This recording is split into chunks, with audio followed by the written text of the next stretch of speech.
Você pode saber tudo sobre estoicismo, pode ter assistido todos os vídeos, lido Marco Aurélio, conhecer cada conceito de cor, e ainda assim as pessoas não te levam a sério. Sabe por quê? Porque construir autoridade e destruir autoridade podem acontecer ao mesmo tempo. E a destruição é sempre mais silenciosa que a construção. Não são os grandes erros que minam o seu respeito. São os pequenos, os subconscientes, os que você comete sem perceber todo dia em situações que parecem irrelevantes. Hoje eu vou te mostrar os 7 erros fatais que fazem isso. E aviso, vai doer um pouco, porque pelo menos um desses erros você comete agora. Eu também já cometi todos eles.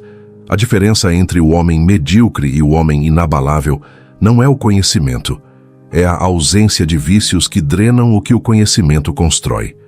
Vamos destruir esses vícios um por um. Erro 1. A necessidade de validação. O pequeno vendedor. Existe um tipo de comportamento que transforma qualquer homem numa commodity, numa mercadoria comum, intercambiável, descartável. É a busca constante por validação. Não a validação óbvia, aquela de ficar pedindo elogios diretamente. Essa é rara. Estou falando da sutil. A que aparece quando você conta uma história e fica olhando para ver se as pessoas estão achando interessante. Faz uma piada e verifica se riram. Dá uma opinião e monitora a reação de cada um para calibrar se foi bem recebida. Esse comportamento tem um nome no mercado. É o comportamento do vendedor. E não estou desrespeitando vendedores. Mas existe uma diferença entre vender um produto e vender a si mesmo constantemente. O vendedor precisa agradar porque depende da aprovação do cliente. Quando você adota esse comportamento com todas as pessoas, você diz sem palavras que precisa da aprovação delas para se sentir inteiro, e as pessoas sentem isso, não conscientemente, mas sentem, e subconscientemente classificam você como alguém que precisa ser gerenciado, não respeitado. Epicteto foi escravo, literalmente, e mesmo assim se tornou o filósofo mais influente de Roma porque em nenhum momento buscou a aprovação dos seus donos para saber quem era. A autoridade começa quando você para de monitorar a reação alheia como termômetro da sua própria validade. Solução. Na próxima vez que fizer algo, dizer algo, criar algo, decidir algo, antes de olhar para a reação dos outros, pergunte a si mesmo: eu acho que foi bom? Faça essa avaliação primeiro. Sempre. Erro 2. A reação imediata ao desrespeito. O medo por trás da velocidade. No volume anterior falei sobre o desprezo benévolo, como responder com calma. Aqui quero ir mais fundo, porque o problema não é só a reação rápida. O problema é o que gera a reação rápida. É o medo. Medo de quê? De que se você não responder imediatamente, as pessoas vão achar que aceitou, que é fraco, que não tem posição. E esse medo revela algo que você prefere não ver. Você ainda precisa que as pessoas tenham uma imagem específica de você. Isso é dependência emocional disfarçada de autodefesa. O homem verdadeiramente inabalável não precisa responder rápido ao desrespeito porque não está com medo de como vai ser percebido. Ele sabe quem é, com ou sem a confirmação do momento. Pensa assim: se alguém tenta te humilhar e você responde na velocidade de 0,3 segundos, com voz elevada com defesa imediata, o que você acabou de provar? Que aquela pessoa tem poder sobre o seu estado interno, que ela apertou um botão e você reagiu como programado.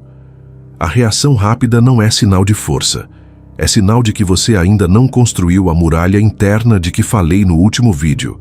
Solução. Quando sentir o impulso de se defender imediatamente, reconhece o medo por trás do impulso. Nomeia ele. Estou com medo de parecer fraco. E então pergunta: alguém que eu realmente respeito precisaria provar algo nesse momento? A resposta vai te guiar. Erro 3. A falta de fronteiras. O sim automático. Tem um tipo de generosidade que não é generosidade. É insegurança com roupas de bondade. É dizer sim para tudo, para todo pedido, todo convite, todo favor, não porque você quer, mas porque dizer não parece perigoso, parece que vai decepcionar, que vão gostar menos de você, que vão te chamar de egoísta. E o resultado é previsível. As pessoas aprendem que você está sempre disponível, e o que está sempre disponível perde valor. Não é crueldade do ser humano, é psicologia básica. Nós valorizamos o que é escasso, nós ignoramos o que é abundante. Quando você diz sim para tudo, você se torna abundante, comum e invisível. Sêneca escreveu: ocupe-se com poucas coisas se quiser ter paz, faça o necessário e tudo mais coloque de lado. Fronteiras não são muros, são a definição do que entra e do que não entra na sua vida. E a pessoa sem fronteiras não tem vida própria. Tem uma coleção de demandas alheias. Solução: esta semana, diga não para pelo menos uma coisa que você aceitaria por hábito ou por medo de decepcionar. Sem explicação elaborada, sem desculpa longa, um não limpo. Observa o que acontece, dentro de você e na reação do outro. É o 4. Falar de planos antes de realizar. Como a exposição precoce tira o peso das suas ações. Você vai fazer algo grande, vai mudar de emprego, começar um negócio, adotar um novo estilo de vida, terminar um relacionamento. E antes de fazer, você conta. Conta para amigos, posta nas redes, fala em jantares. E algo curioso acontece. Você sente um alívio, uma satisfação, uma sensação de que já começou. E é exatamente aí que o problema começa. Pesquisas de psicologia mostram que quando verbalizamos um objetivo, o cérebro processa parcialmente como se já tivesse sido realizado. A dopamina liberada pela antecipação social substitui parte da motivação de executar. Você anuncia, e parte da energia para fazer some. Mas tem algo além da neurologia aqui.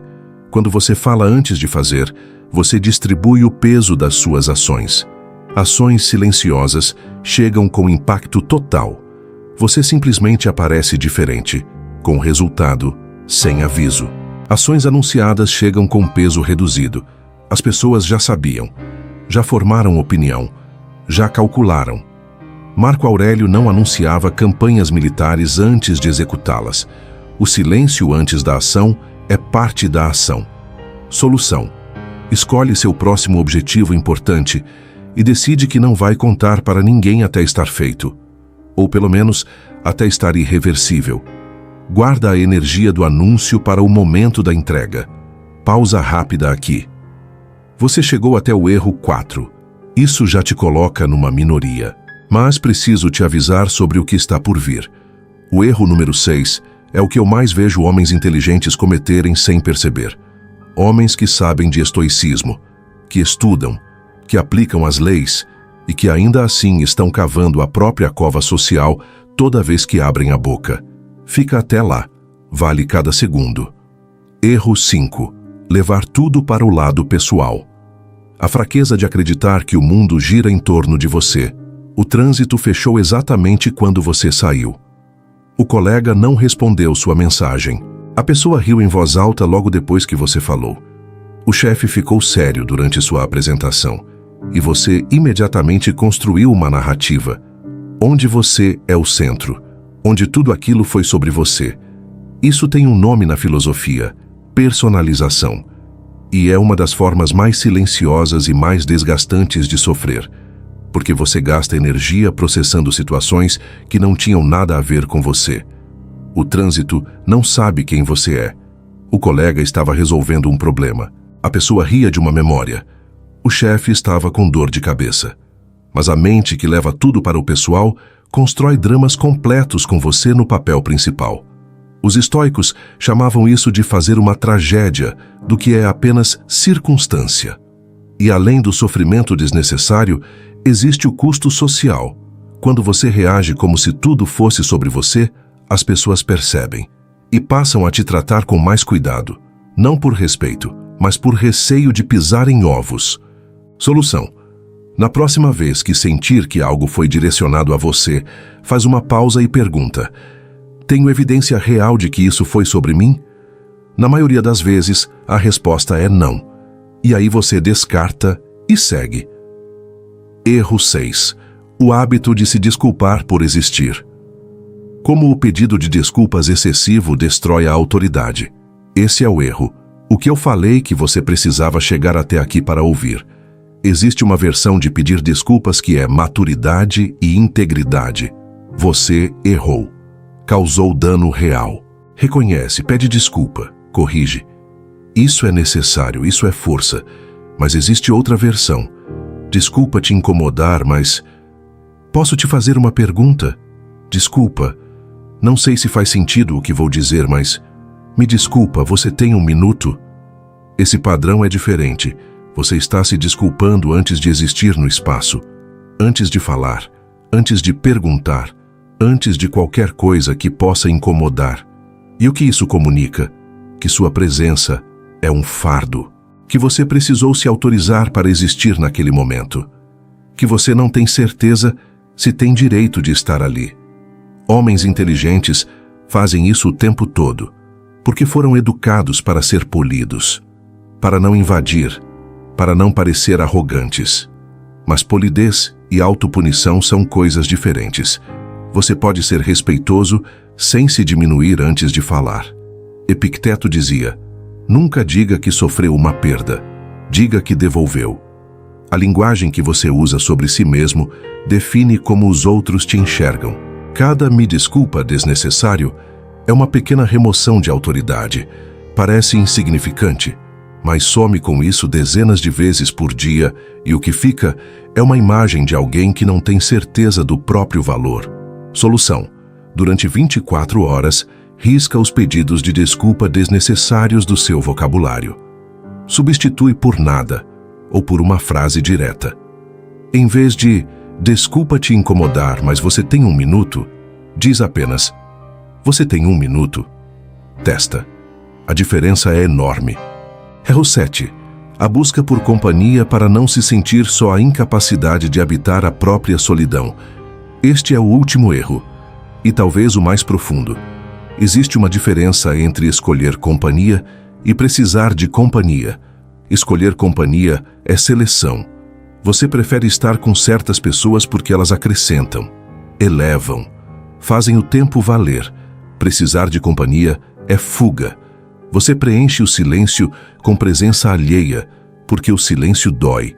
E o silêncio dói porque dentro dele está você, com seus pensamentos não resolvidos, seus medos não encarados, suas perguntas sem resposta. E você prefere qualquer conversa superficial a ter que sentar com isso. Marco Aurélio passava horas sozinho, escrevendo, pensando, sem audiência, sem aprovação. Sêneca escreveu cartas para si mesmo como prática filosófica. Eles sabiam algo que a cultura moderna esqueceu completamente. A solidão habitada conscientemente é onde a autoridade é construída, não a solidão forçada. Não o isolamento, mas a capacidade de estar consigo mesmo sem precisar preencher o espaço. Porque a pessoa que não aguenta ficar sozinha vai aceitar qualquer companhia. E quem aceita qualquer companhia perde o padrão. E quem perde o padrão vira refém do ambiente. Solução: reserve 30 minutos hoje sem celular, sem música, sem podcast, sem nenhuma entrada externa. Só você. Sente com o que aparecer. Esse exercício feito com regularidade é um dos mais difíceis e dos mais transformadores. Você não precisa de mais regras. Não precisa de mais leis, mais técnicas, mais frameworks. O que te prende não é falta de conhecimento. É excesso de vício. Vício em validação. Em reagir rápido. Em dizer sim. Em anunciar antes de fazer. Em levar tudo para o pessoal. Em se desculpar por existir. Em fugir da própria solidão. Remova esses 7, um de cada vez, com paciência e sem julgamento. Porque o homem inabalável não é aquele que adicionou mais coisas à sua vida, é aquele que removeu o suficiente para que o que resta seja sólido. Agora uma pergunta direta: qual dos 7 erros você percebeu que comete hoje? Comenta o número aqui embaixo, só o número. Quero ver o padrão e vou responder cada comentário. E se você ainda não viu o Manual do Homem Inabalável, esse é o próximo passo, está nos cards aqui. O que eu ensinei lá é o que você constrói depois de remover o que eu ensinei hoje. Primeiro limpa, depois constrói. Até o próximo.